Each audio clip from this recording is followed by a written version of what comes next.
മഴ എന്നൊക്കെ പറഞ്ഞ ഒരു ഒന്നൊന്നര മഴയായിരുന്നു ഇന്നലെ ഞങ്ങളുടെ വീടിൻ്റെ അവിടെ പെയ്തത്. പക്ഷെ ഒരു അരമണിക്കൂറേ മഴ പെയ്തിട്ടുള്ളൂ എങ്കിലും ഞങ്ങളുടെ വീടിൻ്റെ അവിടെയുള്ള എല്ലാവർക്കും ഒരുവിധ നാശനഷ്ടം വരുത്തിയിട്ടേ ആ മഴ പോയുള്ളൂ. മരങ്ങളൊക്കെ വീടിൻ്റെ മുകളിൽ വീണിട്ടും റോഡിൽ വീണിട്ടും ഞങ്ങൾക്ക് ഒരുവിധം ബുദ്ധിമുട്ടുണ്ടാക്കി. ഗൈസ്, ഞങ്ങളുടെ വീടിൻ്റെ അവിടെ മാങ്ങമരം വീണു, മാവ് വീണു. മാങ്ങയുടെ ചാകരയാണ് ഗൈസ്, ഇവിടെ ചാകര അത്രത്തോളം മാങ്ങ. ഒരു വലിയ മാവായിരുന്നു റോഡിലോട്ട് വീണത്. അതുകൊണ്ട് തന്നെ വണ്ടികൾക്ക് അങ്ങോട്ടും ഇങ്ങോട്ടും പോകാൻ പറ്റില്ലായിരുന്നു. അപ്പോൾ അതേ ചെക്കന്മാരൊക്കെ ഇറങ്ങിയിട്ട് ആ മാവിൻ്റെ കൊമ്പുകളൊക്കെ മുറിച്ച് മാറ്റാൻ നിൽക്കുക. മരം മുറിക്കണോ മാങ്ങ പൊട്ടിക്കണോ അറിയാത്ത ടെൻഷനിലാണ് അതും.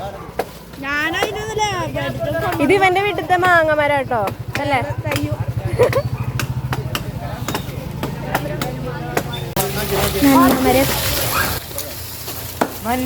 ഇത് മാവിന്റെ മരം.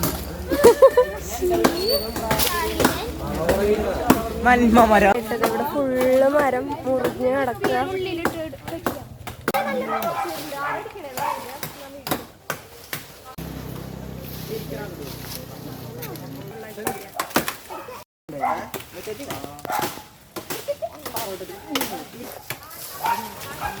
അങ്ങനെ ഞങ്ങളെ കൊണ്ട് പറ്റുന്ന രീതിക്ക് ആ മാവിൻ്റെ കൊമ്പൊക്കെ മുറിച്ച് ഒരു സൈഡിലോട്ട് ഇട്ടിട്ടുണ്ട്. പോരാത്തതിന് ഞങ്ങളെല്ലാവരും ഓരോ കവർ മാങ്ങയുമായി വീട്ടിലോട്ട് നടന്നു.